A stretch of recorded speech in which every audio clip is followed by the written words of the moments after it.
If it's Wednesday, that means it's the MX-5 on 5 Spring Shootout Series from the Slingshot Racing League. Welcome, everybody. My name is Evan Pienta, and I'm joined in the booth by my partner, Johnny Rapp. Together, we bring you 70 laps of live racing action from the Monster Mile, Dover Motor Speedway. After last week's action-packed racing at Watkins Glen, where we saw lots of drafting early, we shift to the first oval of the season, where we expect to see the drafting ramp up even more. Dover Motor Speedway, fondly known as the Monster Mile, has been a cornerstone of NASCAR since its opening in 1969.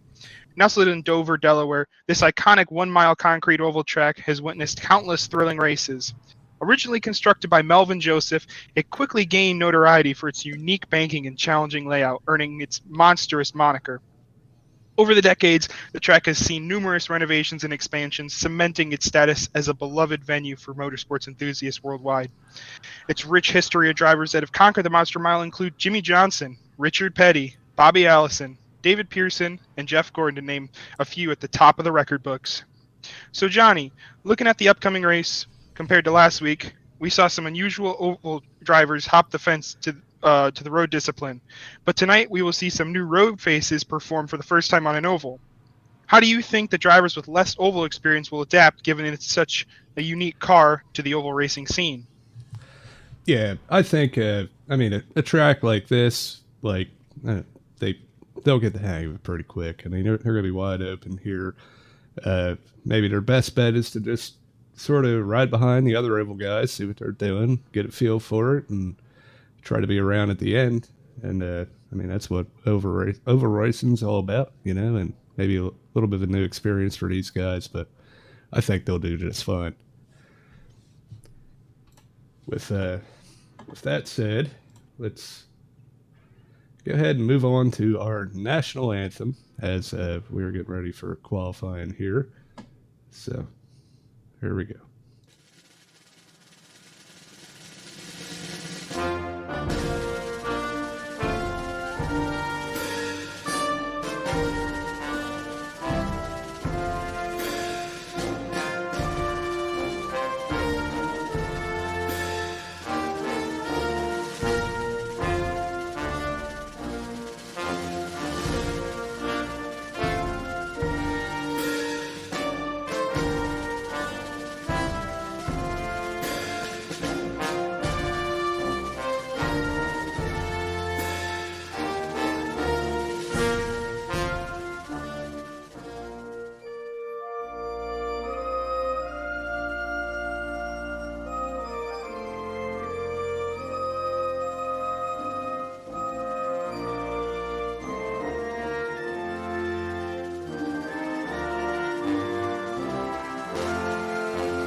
All right.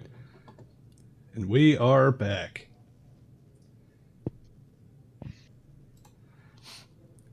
So now we are going to move into our stories to keep an eye on. Story number 1 here.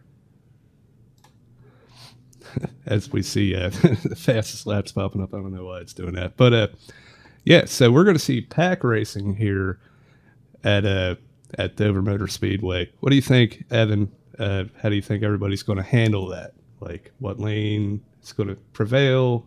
We're going to see some slingshots. What do you got? Well, I think we'll definitely see some slingshots. Drafting is going to be huge, I believe, here.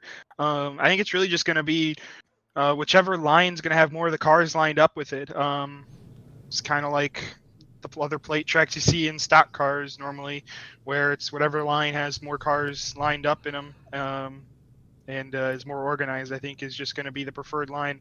Maybe the inside a little bit early. We'll see. Well, I think we'll get into it a little bit later in terms of tire wear, but maybe the inside might be preferred a little bit at the starts of the race, and then later on it might drift up a little bit. But I think overall it'll just be whoever's got the most lines. Yeah, yeah. I mean, I think it'll be a pretty exciting deal. Another thing to keep an eye on is tire wear. I don't know if it's going to be too big of a deal, but it's possible. Maybe if there's a late caution, you see some guys pit for tires. The next thing is just staying out of trouble. We already talked about the pack racing, but one thing that comes with pack racing is, accidents and people not giving each other enough room. So, what would be your idea of the best way to stay out of trouble here?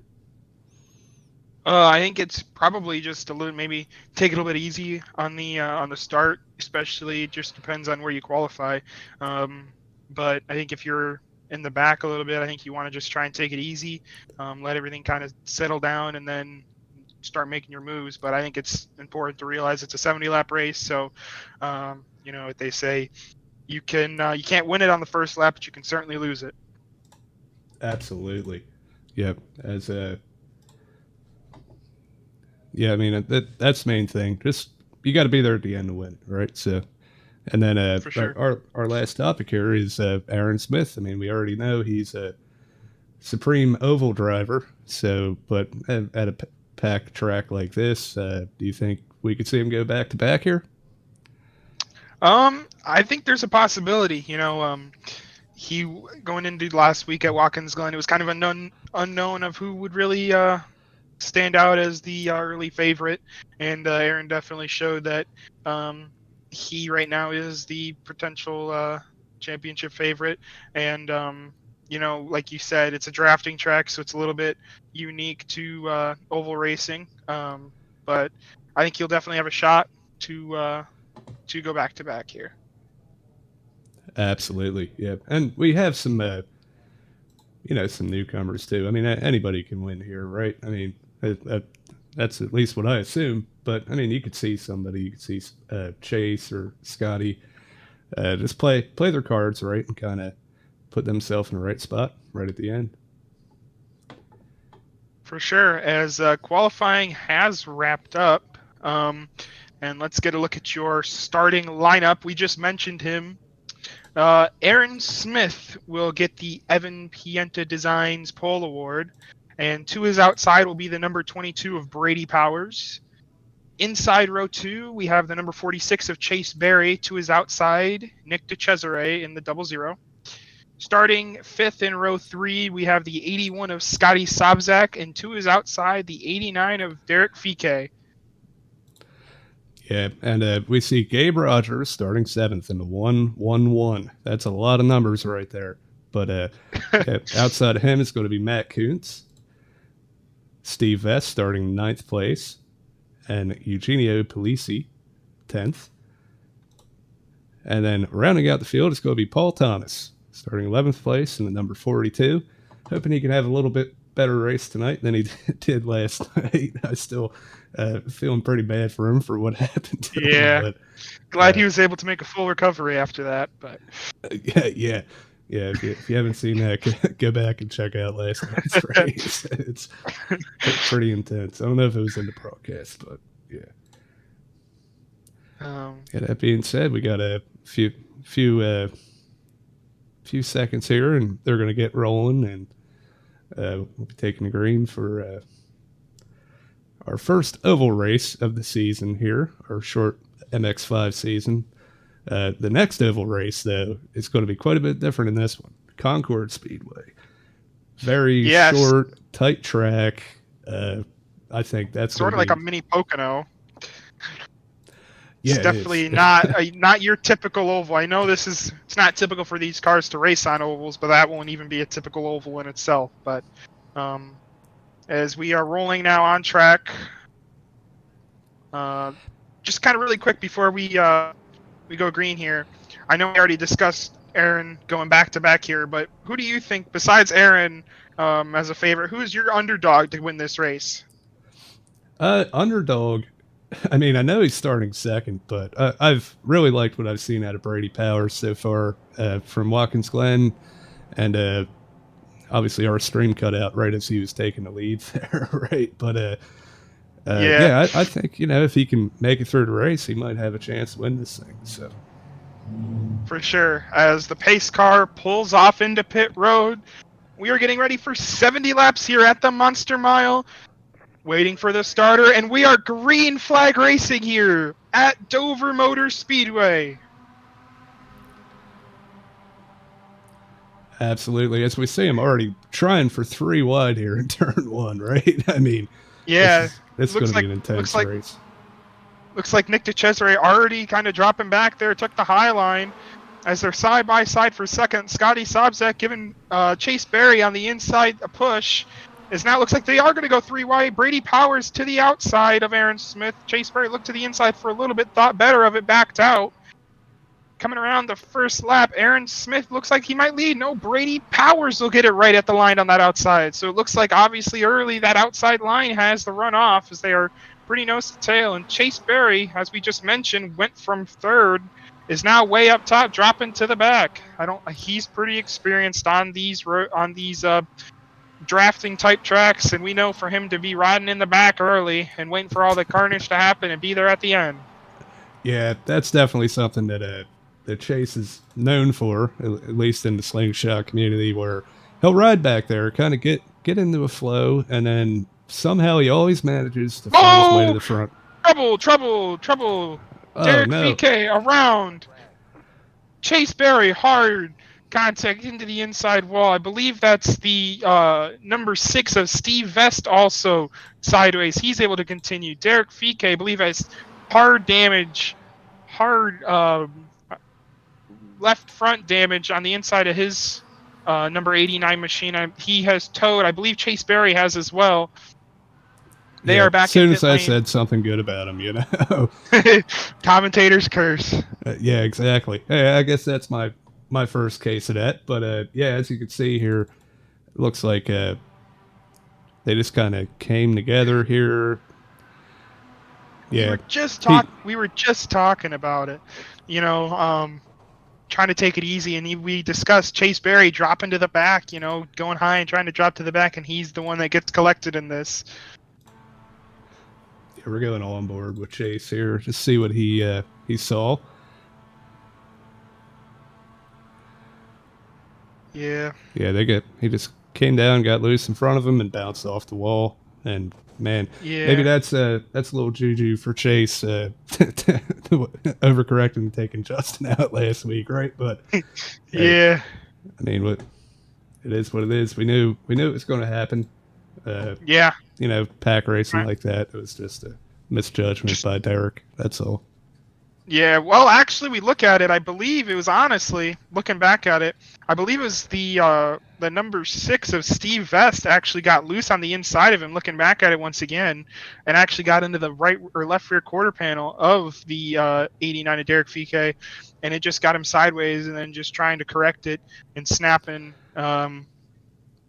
right into the outside wall, and there was nowhere for Chase to go. So, I believe there was actually initial contact with the 6 and the 89 there. Yeah, that's where it started. And it's pretty similar to what you saw happen to Chase last week. These things get sideways, and it's hard to save them without overcorrecting. So, I mean, that's something to note moving forward here for these drivers. For sure, and quite interesting. I know we didn't really discuss it. I believe they have limited tire sets in this race. And so I believe with that, I think a lot of the drivers, all except for Matt Kuntz and Nick DeCesare, decided to come down pit road. And I believe they all took tires there because fuel, we know, is good to the end. They do not have to pit for fuel. So that was a pit stop all in caution to get some fresh tires early in this race. Oh. Yeah. I would... Yeah, I'm pretty surprised how many people we saw pit there. I figured track position would be way more important than tires, at least this early. But maybe there's something we don't know. Maybe they are burning them up pretty good. Yeah. Just looking back, yeah. I was looking back at the wreck and thought that Steve Vess, I know he was part of the initial contact. We saw him spin and up close to the outside wall. I didn't believe he had any major damage, but he is on pit road with some left rear damage, but he is coming off pit road now. I don't believe that's the same for the 12 of Chase Berry or the 89 of Derek Fike. But yeah, I would say they both have some extensive damage to fix. So for sure, as the pace car comes off the racetrack down pit road, we were looking to go back green flag racing here. Matt Kuntz leads us, and we are back green flag racing.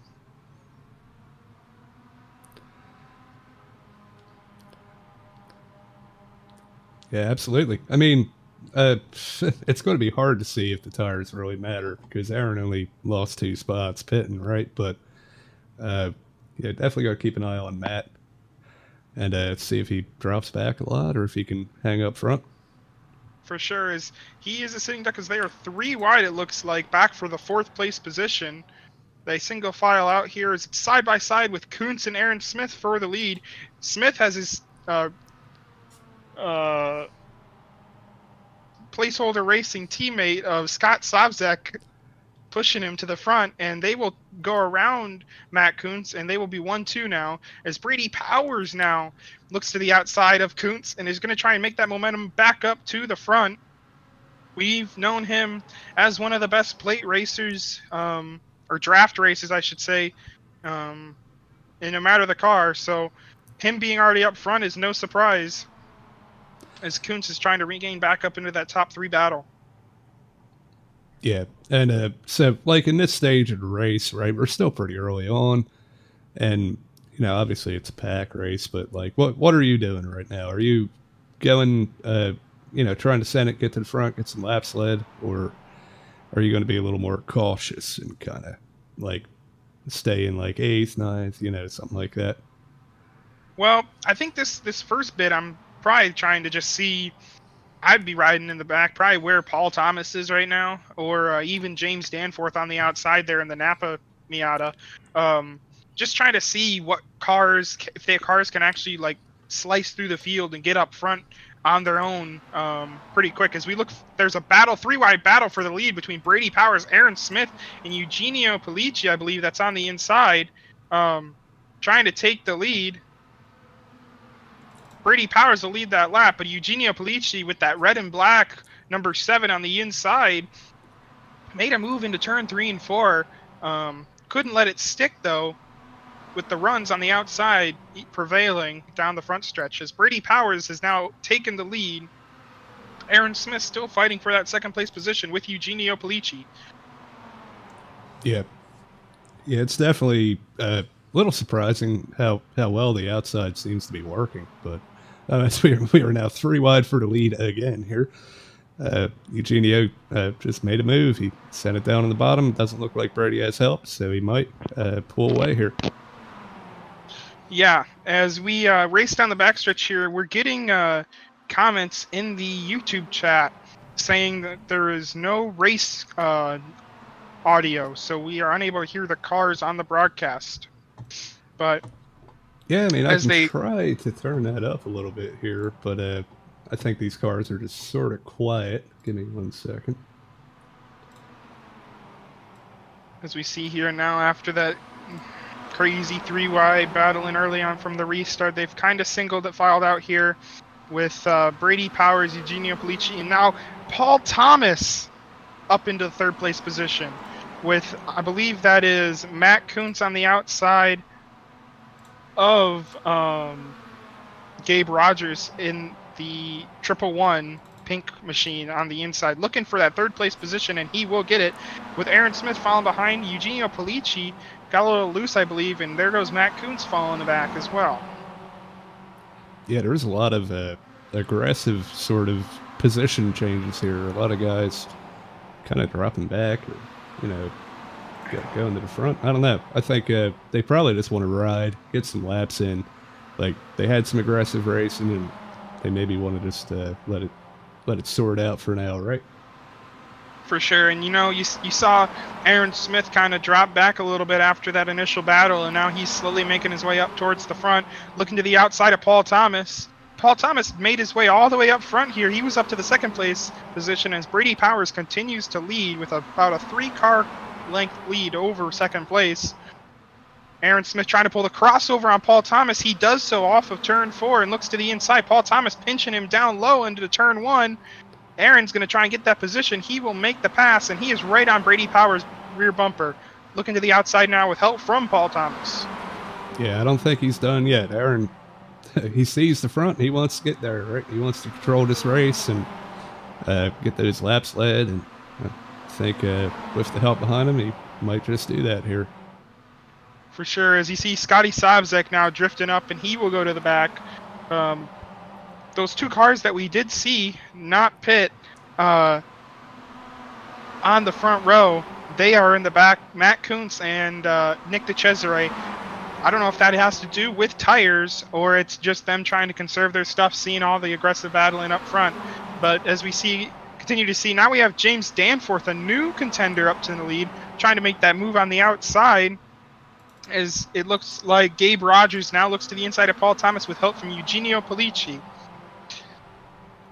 As it looks like up front, you can see Brady Powers and Aaron Smith trying to bump draft tandem their way out in front of the rest of this field. Yeah, that could be a whole new element that we have not seen yet. Maybe, you can break away from the pack a little bit if you, tuck up like that. I don't know if these things will overheat, right? Probably not. Yeah. But I don't think so. Obviously hasn't worked. Oh, that was really close from Brady Powers. He was pushing right on the right rear quarter panel, and Aaron Smith on the front stretch. And it looked like he almost turned him around. As I don't believe, looking at this now, I don't know if... Oh! Aaron Smith gets tagged. Brady Powers into the back of Aaron Smith. What a save by the 70 car. Great save. They all are able to maintain their positions. Everybody's going to settle out here. Aaron Smith still maintains the lead as Brady Powers now looks to the outside. Yeah, this has been just great racing, right? This is exactly what we wanted to see. Putting this track out here, and I mean, everybody still has a chance. Everybody's still packed up.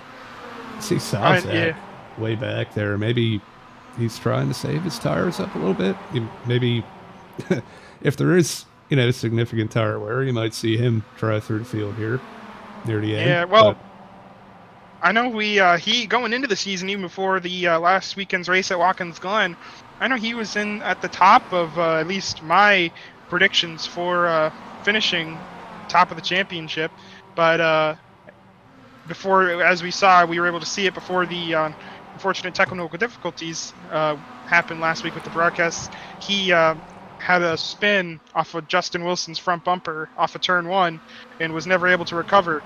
But so if he's able to try and make some ground up here and finish up front, he'll be able to kind of maintain that and jump some points based on last week. But right now it looks like he's just trying to save stuff, as well as the 7 car Eugenio Polici back there.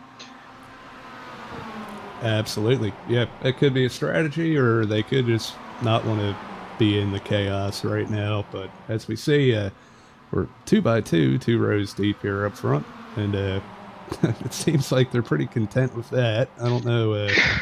Nobody's had like a really big run here in a few laps, but yeah, this is what we expected to see. Pack racing at Dover. It's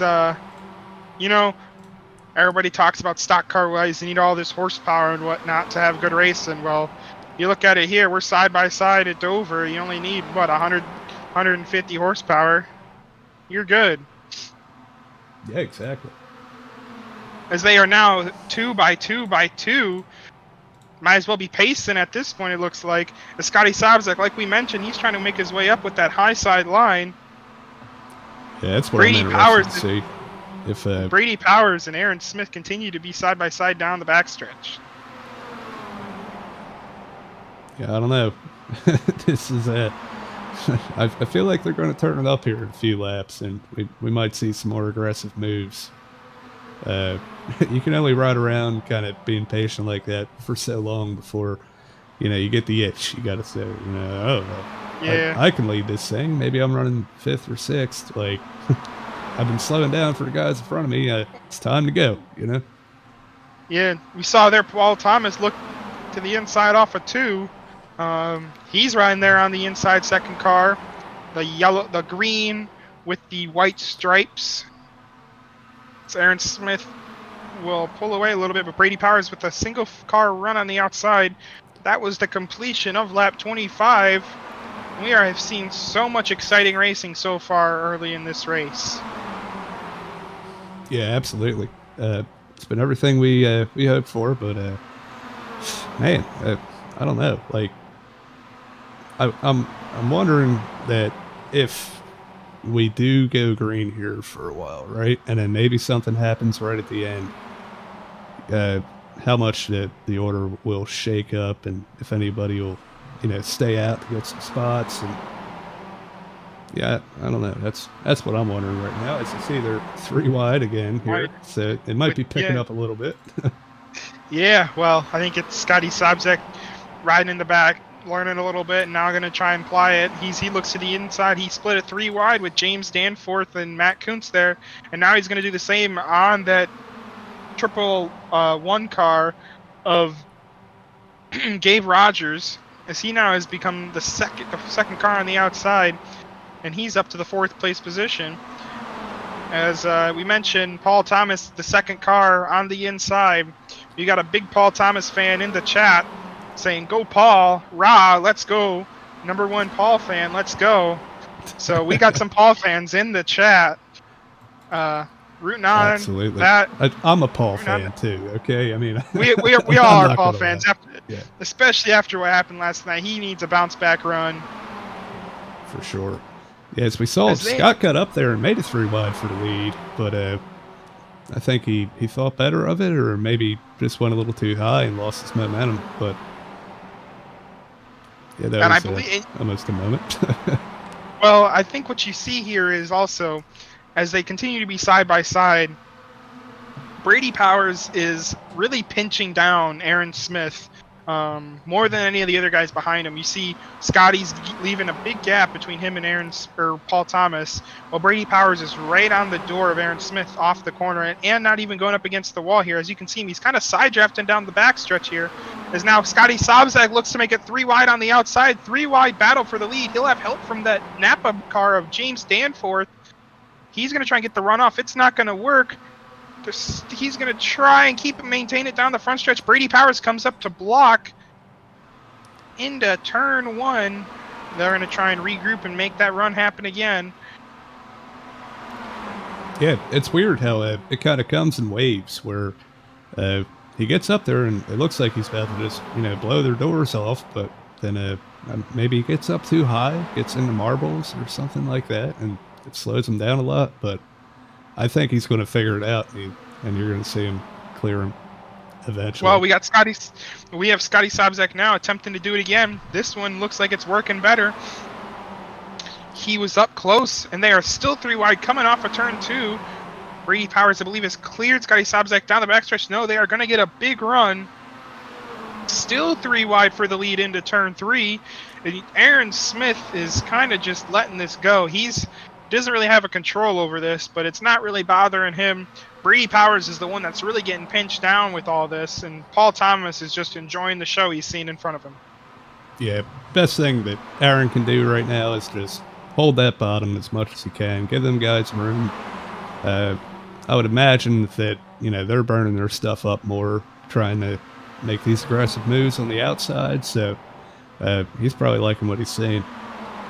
For sure, and I think that's the other thing we have to think about too, is you're running that outside line. I believe that's why a lot of the times we've seen the outside line make a run and then it kind of drops back, is they get a little tight off the corner and they have to, either it's Scotty or it's James has to check up, and that just loses all their momentum. As we have another chat in the YouTube saying you could call it Dover Tona or Taladover. What do you prefer, Johnny? Oh, I like Taladover, man. That rolls off the tongue a lot better. But Taladover Knights. As we see 1 car down pit road, that's the number 7, Eugenio Polici, on a green flag pit stop. This is going to be very risky, as I believe he actually towed it. He pulled down pit road. very fast, and he just parked it right at the front of pit road, and he has already left the session. Not really sure what happened there. Maybe there was some contact or something else going on, but Eugenio essentially, I think, is retired from the race. Steve Vest is your only car on track, one lap down. Chase Berry has also left the session and is in the chat now discussing the race. And Derek Fike, after that early incident, still has been on pit road and not returned to the racing surface. Yeah, well, I mean, if you're Derek and you get out there now, you know, maybe he's still fixing his car, but if he comes out and runs the rest of the laps, he might be able to gain a couple spots out of it, right? So, for sure, as we had just passed halfway here, as they're still side by side for the lead, with Scotty Sobczak and James Danforth trying to make that tandem line work and get up to the outside of the two leaders once again. Paul Thomas still maintaining that third place position with, I believe that's Gabe Rogers behind him, rounding out your top sixes. Now it looks like Scotty's going to try and make it three wide. They're going to be really tight here off of turn 4. Scotty trying to still keep himself on that outside line. As Brady Powers now looks going to be able to clear Aaron Smith, and Aaron Smith is going to drop back here to the 4th place position as James Danforth and Scotty Sobczak continue to maintain that momentum on the outside, as they are also going to be getting up to here in a little bit. They're about a half a straightaway away from coming up on the lap car of Steve Vest. Yeah, Aaron has fallen off significantly here. I wonder if there's a reason for that. Seems like he's way off the pace, so we're on board with him here. But I believe it might. I don't know if he's just trying to save his stuff or realizes it's getting pretty dicey up there. Doesn't want to take a chance, because I think the other thing we know about Brady Powers is, yeah, he's a good plate racer, good drafting racer, but as you can see how he was really pinching on Aaron Smith, he's not going to give a lot of drivers some breaks, and Aaron kind of wasn't appreciative of the side drafting for multiple laps and probably wanted to chill out in the back and become a visual. Contact! No. Scotty Sobczak, hard contact, 3-car crash.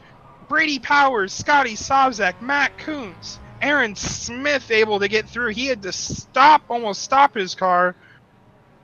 A lot of drivers through. James Danforth is your leader.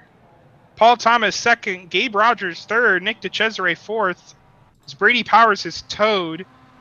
Heavy contact. He is, I believe his engine expired. He is out of the race. Paul Thomas was heavy front end damage. His bumper completely removed.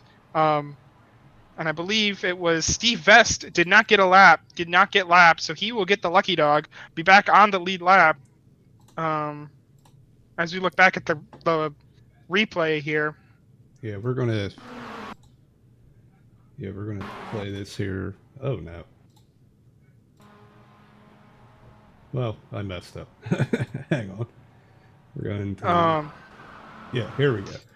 So, as you see, looks like Brady, maybe he's so used to running 3 wide, he was still running the middle. And he just came up into Scott.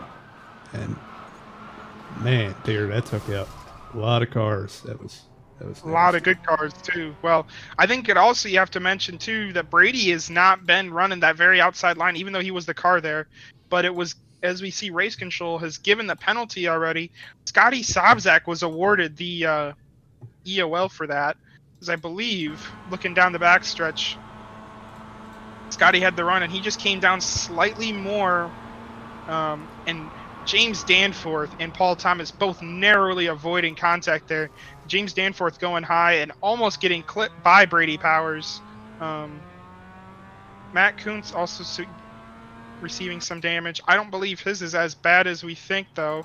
Ooh, and I take that back. He had made heavy contact with the side of Brady Powers' car. As Brady Powers is disconnected from the session, he's out of this race. As we look now, Matt Kuntz back out on track, trying to repair as much damage as he can. That sort of resets everything once again here. Now we have James Danforth. We got Gabe Rogers up front. I mean, Brady and Sobczak, they were up front most of that race. So, I mean, yeah, with their damage and, you know, not being able to finish, Scott's still in the pits, right? But well, we yeah, also have it's Paul gonna shake Thomas it up. down pit road. Paul Thomas realizing there's not that many cars on track. I'm gonna try and take some tires here, get fresh ones, and we'll see here actually how important tires are, with most of the field being on 40 to 35 lap old tires versus Paul, who's going to be on fresh ones for the rest of the race. Yep, I mean we'll see if it works out, right? But yeah, definitely a bit of a refresh, right? You know, just about a little over halfway here, and yeah, it's a whole new race now. Yep, and we'd like to also note that after repairing all of his damage, the 89 of Derek Fike is back on track, 38 laps down, but nonetheless still out here racing. Gonna try and salvage as much as he can, or just, you know, run some laps. I know we had discussed it. This was one of the racetracks that Derek was really looking forward to when the schedule was released. So kind of a shame he got taken out early, but gonna try and finish this race and see the checkered flag. Yeah, absolutely. And yeah, doing that, you know, sticking it out, he's already gained one spot on Chase Berry, and I don't know if he'll be able to get to Eugenio, but I don't know. We'll see. If he makes the rest of these laps, he might have gained 2 spots out of it, right? So For sure. And we look at it now, compared to what the racing was 5 laps ago.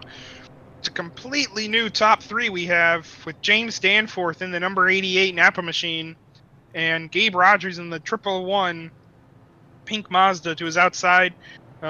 Nick DeCesare, who we saw kind of riding in the back for most of that race, most of that stint after starting on the front row from the last restart, is in 3rd. Aaron Smith is outside 4th, made the smart move to duck to the back. Paul Thomas on those fresh tires. Steve Vest, the guy to the Lucky Dog, and then Matt Kuntz and Derek Fike round out your field of cars on track. Pace car is off. We're getting ready to go back racing here. Green flag is back out. James Danforth takes the lead and will accelerate with a big gap over 2nd. yeah, I think you're gonna start to see everybody taking it a little more easy. I mean, obviously there's less cars out on track now, but I think you're going to see them kind of maybe single file out. They might do 2 wide, but I don't think you're going to see anything aggressive until maybe, you know, 15, 10 to go. I could be wrong, but that's what I'm thinking. For sure. You know, as we already see here, Nick DeCesare takes the lead. James Danforth still trying to take it easy on that outside, as well as Aaron Smith kind of dropping back. Now they're going to go 3 wide for the lead here. Nick DeCesare slid up a little bit as Gabe Rogers tries to take the lead on the inside, with James Danforth on the outside. And Paul Thomas with those fresh tires already up to 3rd. Paul is up here. Absolutely. It's right about where he was right before the wreck anyway. So, I mean, he's back where he was. Great strategy move. Great strategy move. Got 40 lap fresher tires than the rest of these guys. Probably feeling a lot more confident with that race car, as they're still side by side for the lead. And people in the chat are debating whether or not that James is a big fan of Napa, and I think he's so much of a fan of Napa that they pay his bills. They make him bring home the bacon there, but Gabe Rogers to the inside of James Danforth, with Nick DeCesare on the outside and Paul Thomas to the inside. It's a 4-car race here, and we mentioned Steve Vest been a lap down for most of this race. He is back up on the lead lap here, and in the 6th place position. He's got a shot to win it now after that early wreck and rebounding.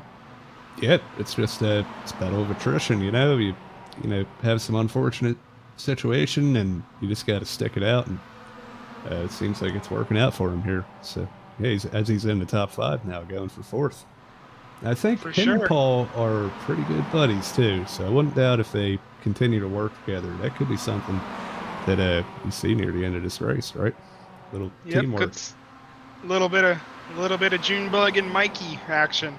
Um, but Aaron Smith now, after kind of sitting back for a little bit, has made his way back up to the rear end of James Danforth and is going to look to push him to the outside of Gabe Rogers. They're going to be a tandem to the outside of Gabe Rogers and Paul Thomas on that inside.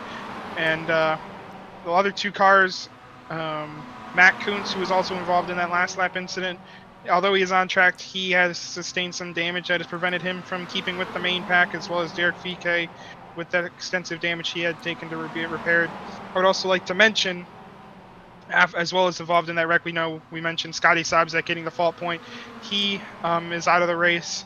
He announced in the chat here that he has been released from the infield care center and is now turned on the TV and is watching the rest of this race. Says it's still a side-by-side battle, two-car tandems outside and inside here for the lead as we are just under 20 laps to go. Aaron Smith drifts out big time, lost all the momentum. He's going to fall back to 5th as James Danforth's now alone on the outside with Paul Thomas and Gabe Rogers on that inside.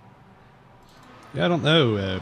That looked pretty similar to what he did earlier. I don't know if he's maybe trying to save his tires or shouldn't have to save gas, or if he just doesn't want to be up front for, if there's an incident, which worked out for him last time. But, yeah, we'll see how it plays out. Absolutely. As they come around, Gabe Rogers continues to lead. Surprised that James is able to maintain side-by-side by himself on that outside line. As you can kind of see here in the back of your screen, Aaron Smith now making a big run on that outside line. He's going to have a big run here going into turn 3. Look to get to the back bumper of James Danforth. He might even try making it 3 wide here. He will. Trying to make it out, move to the outside. Not going to work here. He's going to give a big push to James Danforth. Into turn 1. James Danforth led that lap with a big push from Aaron Smith. They're side by side now off of the turn 2.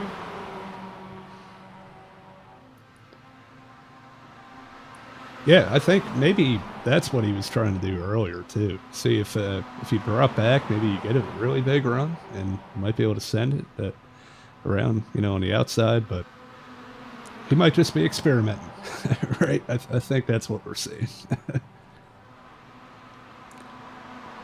Oh my gosh, and we have just heard.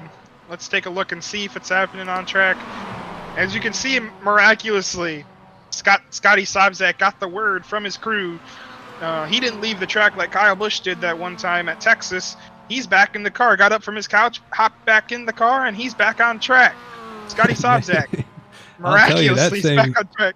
That thing is mangled, but he's out there, he's just he's destroyed. He's happy to be here at this point. But as we shift back to the lead, we're still side by side. Paul Thomas, it's a 4 cars on the inside with the 2 lone, Aaron Smith and James Danforth to the outside. Gabe Rogers continues to lead that inside line, and here comes Aaron Smith. He is going to do the big drop back move and going to try and get the big run back up to the front of this pack. See if it'll work again. Yeah, I mean, he's running out of time to experiment with it, though. I would think that this would be the last time he tries it, unless it's right at the end of the race for the win, right? But yeah, I think his only other option is if he can get back up to James, and if James, we saw a little bit of doing it, kind of side drafting what Brady Powers was doing earlier in the race. If he can get to the back bumper of James Danforth, and then maybe down the back stretch or into the corner or something, try and slide and make it 3 wide, and then become that first car on the outside, and just hope that he can hold back Gabe Rogers and maybe get a push from somebody else. But honestly, the guy I'm waiting for to make a move is that number 42 car on the inside of Paul Thomas. We mentioned multiple times he's got the fresh tires. It's a matter of either A, are they worth it, or B, when will he actually put them to the test and use them to try and get by that 111? Yeah, absolutely. And I mean, Paul's a mild-mannered guy. You know, I mean, last lap that could all change, right? But I think he's probably content right where he is now, and well, he's just gonna wait it out, right? But hey, we'll see. Yeah, hey, like I said, everybody's a Paul fan. It'd be great to see him. Oh yeah, right.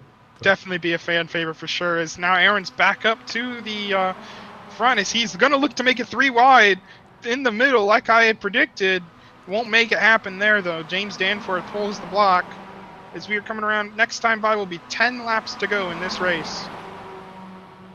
Absolutely. As we're going to see a little bit of bump drafting here, maybe they can get that tandem draft down again. Ooh, really big moment there for James Danforth into turn 3. He got really close to that 111 car as Aaron Smith now looks to try and make a 3 wide once again in the middle.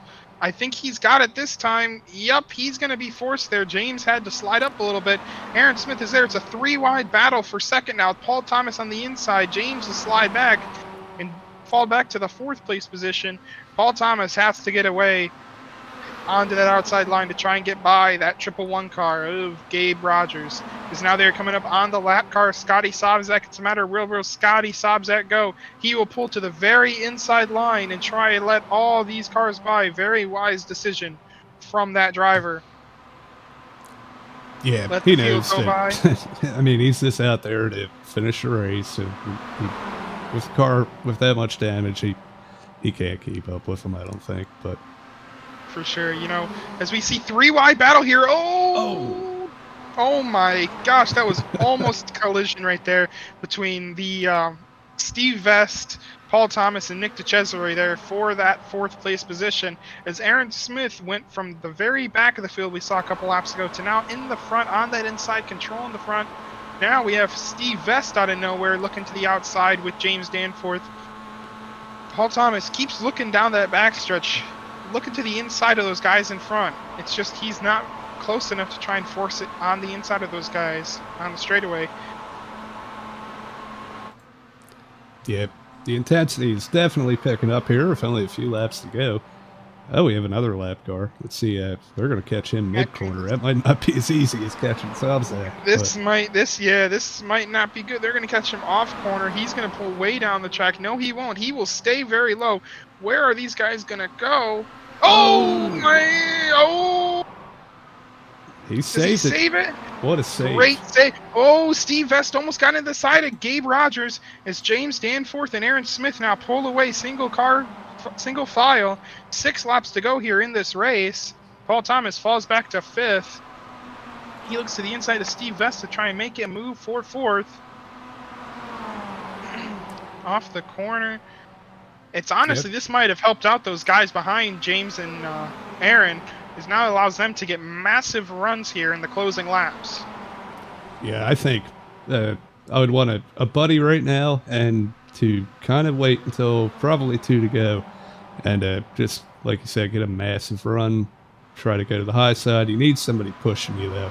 I think that's one thing we haven't seen is people teaming up on the high side too much. But I will say, I think you can, if you get to the outside and you're by yourself, you can maintain it. As we look at Gabe Rogers looking to the inside, that was an aggressive move down the backstretch.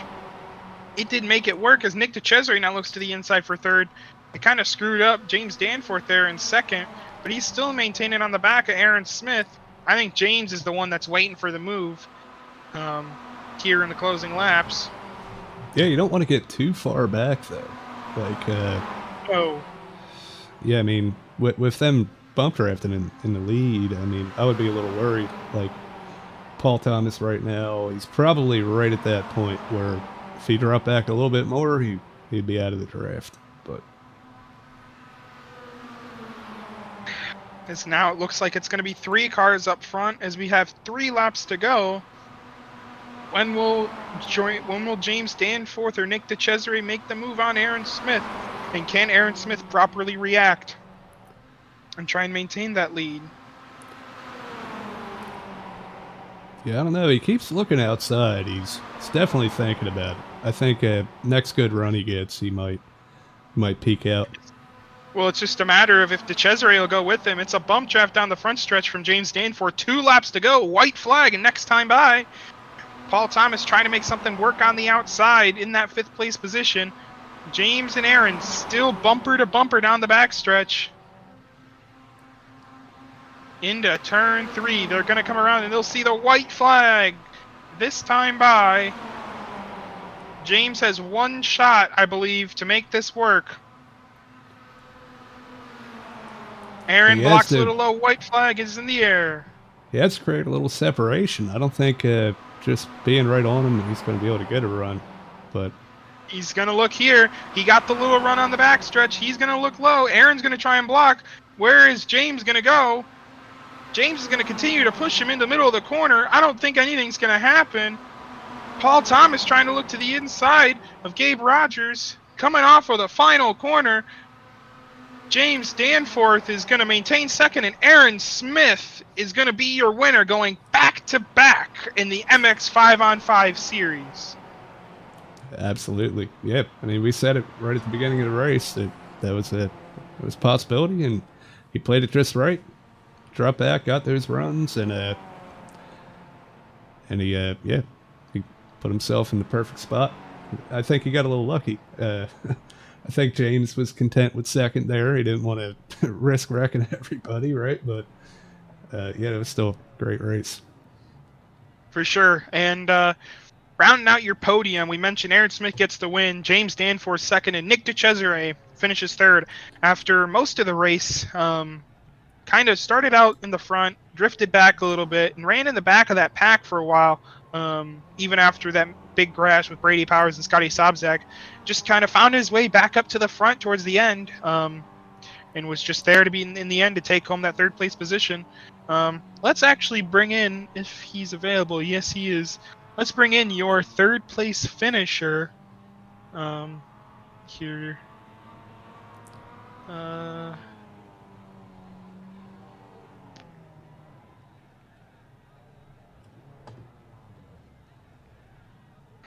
So here we have your 3rd place finisher, Nick De Cesare. Nick, it was an exciting race out there. You know, there was a lot of drafting. It's kind of what we expected, but there was a lot of what we did not expect. From the driver's seat, we kind of saw you ride in the back a little bit of that last little run there, and then was able to make your way up to the front. From your point of view, what do you feel like were the right moves you made in order to get back up onto the podium? For me, I think it was pretty much lagging in the back for the first part of the race. I was just saving fuel to make sure that I didn't have to take an extra gallon. I don't know how much it would have changed the weight of the car, but when I pitted, I only took 2 tires and no fuel. And because I had been saving, I could still make it. And then as far as getting past people, it was pretty much pushing them enough so that they could think they could go to the outside, and then I would just stay on the bottom.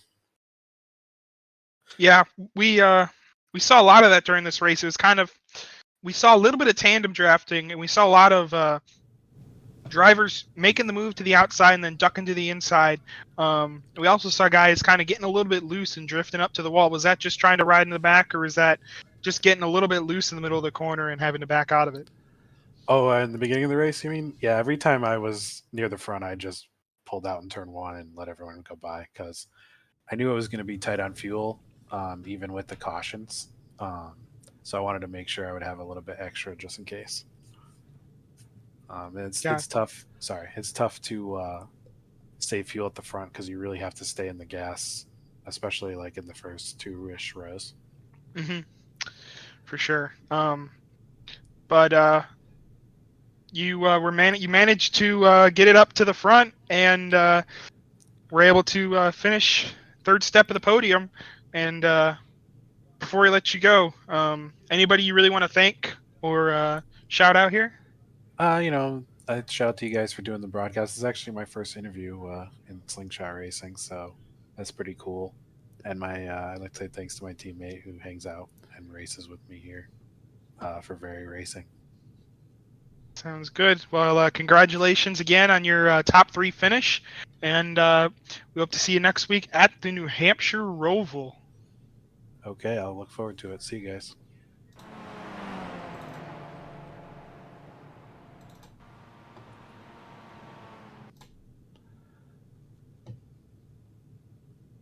right. With that, Randy or Johnny, excuse me, you got the you got our second place finisher of James Danforth in that Napa machine. Let's bring him in here. Yeah. All right. Hey, James. Congratulations on your second place finish here. You kind of held it up front all night. That was a strategy I wouldn't have went with, but how do you feel coming out of a second place finish at like a pack race like that? I feel pretty good. Wasn't expecting it. Yeah, and I'm a little curious right at the end there. You just stayed behind Aaron. Were you just content with second, or maybe didn't want to wad the field up trying something? A little of both. I mean, he pushed me up to the front at one point, so I figured I'd just stay with him to kind of repay the favor. Yeah. I mean, altogether, it's a great race by you. You're always in the middle of it. You're on camera most of the time, But yeah. So looking forward, what do you think about New Hampshire next week? That's a very unique track, and I think I need to practice. Yeah, I hear that, but it's definitely pretty technical. It's probably the hardest track we're going to this season, but yeah, we hope you get a little practice in there. And I mean, 2 road courses in 1 week, that might help out a little bit. But, oh yeah. That being said, you got anybody you'd like to shout out? Any teammates or family watching? I don't got anybody watching, but I'll give Evan a shout out for some nice words of wisdom before the race. That's pretty surprising. Okay. Yeah. All right. Well, yeah. Anyway, congratulations on second place, and Awesome. yeah, we hope to see you up there again next week. I hope to be up there. Right on. Awesome. All right. Now, as we move here, back to back, we predicted it before the race, and he was able to secure it. Aaron Smith. We are here with your winner. Aaron Smith, you got a copy? Yeah, I've got you. Aaron, we talked about it last week. We pre-race, we predict you. We see if you were going to go back to back. You completed those predictions. We saw you early, got the pole, kind of drifted back early. Thought it was kind of just to see what everybody was going to do. Then you kind of made your way back up front and was racing pretty hard with Brady Powers there for a little while. And then it seemed like Dale Earnhardt can see the air. You saw all the carnage coming. And as soon as you backed out of the front of the pack, that's when Brady Powers and Scotty Sobczak got together and you were able to avoid it and then make your way back up to the front. Overall, what did you think of your race? And what do you think got you to the front and ultimately got the win? Well, it's funny. The reason why I backed out to begin with was to kind of go for the past lap bonus point, and then they all wrecked. So I went in after that and took tires. My right front was 92%, and I wasn't expecting that in a car going this slow. But yeah, I had the tire advantage. I tried to back out and get it again. I don't think I got it though. I think my fast lap was a 29.1. I don't think that was enough, but I was able to get behind the 88 there, and fortunately I didn't wreck them. I got pretty close. I was trying to make it 3, and it looked like we were going for the same lane there in the corners, but I got out front, and I looked back a lot, and there were a few points where you got a pretty good run, but they all lined up and just stayed there with me.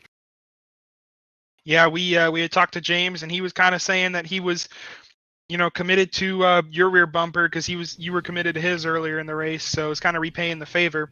But just going through those final laps, were you just kind of expecting somebody to make a move to the inside on the back stretch or on the front stretch? Because it kind of seemed like that outside line was kind of hard to make the moves if the inside line was pretty lined up well.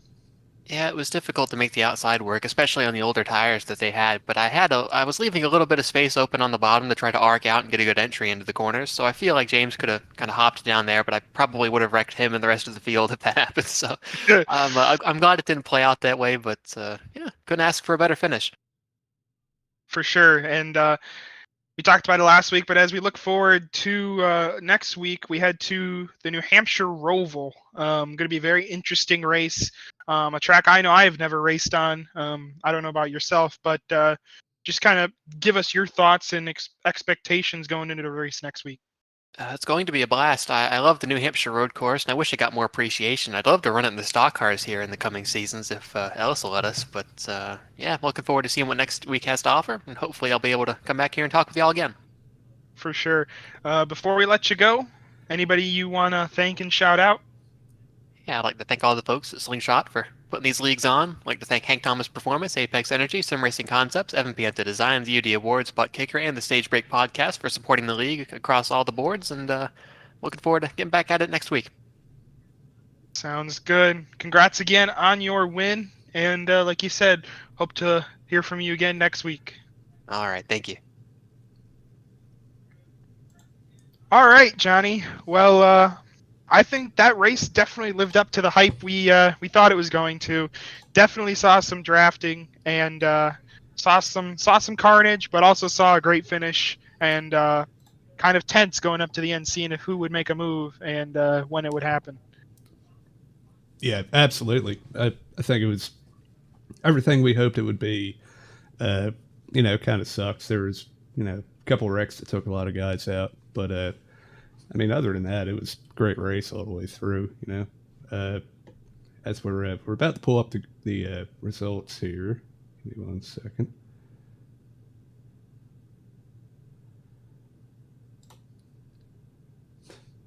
Hang on. Oh, there it is. All right. Yeah, that is. There we go. Yeah. So, obviously, Aaron Smith, James Danforth, Nick DeCesare, top three. Like, I don't know. They were they played it just right. Kind of, we already talked to them. It was a great race for them, and a little bit of teamwork there at the end. We have some other guys here though in the middle that maybe aren't either up front or haven't raced with us before. So for sure, good. Gabe Rogers, he led a little bit of that race, was kind of controlling that inside line once Aaron dropped back, and after all the carnage with Brady Powers and Scotty Sobczak, he comes up finishing fourth. Paul Thomas, we mentioned him early. He was running up in the top three most of that race, and we saw him come down pit road and take those tires. Kind of got once there was a little bit of a shake-up or a little bit of a moment there that I think got them all single file, and I think after that point, Paul wasn't able to recover or get a run. Matt Kuntz finishes 1 lap down in 6th. He was involved in that wreck with Brady Powers. Steve Vest made an incredible comeback after that early lap wreck. Was able to get his lap back and then come up in front of the field and was actually racing in the top 5. And then I believe had some sort of issue late in the race. And ended up 2 laps down. Scotty Sobczak, as we mentioned, was involved in that wreck. Was cleared from the infield care center. Was watching from his couch. Got the word his car was ready. Hopped back in, ran some laps, and he finishes in the 8th place position. Brady Powers, we mentioned, was leading. Was a contender early, but got involved in that wreck. Finishes 9th. Eugenio Polici, which we still are unsure about what exactly happened there. Just pulling down pit road and might have had a internal electrical issue or something on his car. He finishes 10th. Derek Fike, trying to rebound after that early lap wreck, was able to repair the damage and got back on track. He finishes in the 11th place position. Chase Berry, involved in that early lap wreck, rounds out your field in 12th, 67 laps down. And just looking forward to next week, Johnny. As Aaron kind of mentioned, that's a great point. So let's take a look at the remainder of the schedule here. We we just got done with Dover. We have New Hampshire Roval. That's going to be, like I said, the most technical track that we have. Anyway, it'll be very interesting. That's where you're going to see the road guys really shine. Then we're on the Concord, which will be sort of a chaotic short track. It's not going to be like Dover where they're drafting and in a pack. It's going to be a little more technical and then we're going to finish off the season at Lime Rock. Everybody knows Lime Rock. It's a short little road course, and I think that'll be a good show. You'll see a little bit of everyone being competitive there, but It'd be a great way to end the championship. So, looking at the rest of the schedule, I think it'll be an exciting race. And just judging off of these first 2 races, I think this has been some of the most exciting racing I've seen, especially this race from start to finish, that I've ever seen. And I don't know if it's just something because we've never seen Mazda MX-5s on a track like Dover, or if it's just this racing is just this unique and good. But I know I was on the edge of my seat the entire time, and I hope all you viewers at home were as well. Yeah, and just real quick, before we head out here, let's remind everybody what everybody's racing for, right? So we have a ring, right? It's a custom championship ring, and obviously there's going to be payouts and everything too. But it's not just for bragging rights here. We have a like a little trophy ring to give away, and some money, and it's just to kind of remind everybody. Well, yeah. I was going to ask, Johnny, I know you've gotten a fair share of your trophies from sim racing in your career, but I don't know how many people I know could say that they've won a championship ring from sim racing. That'd be a pretty cool prize to win. Yeah, I mean, the only one would be the fall season we did, the super speedway season. That was the first ring we did. But yeah, I don't know. I think for these short seasons, it's something cool to give away and something unique, right? So, very cool. For idea. sure. But we'd like to once again thank you all for watching. We appreciate all the activity and interaction in the chat, all the support from all the drivers, and for all the drivers in the series. We look forward to seeing you guys back next week, like we mentioned, at the New Hampshire Roval, and we hope you tune in then. So this is Johnny Rapp and Evan Pienta in the Slingshot Racing League SRL TV booth, signing out.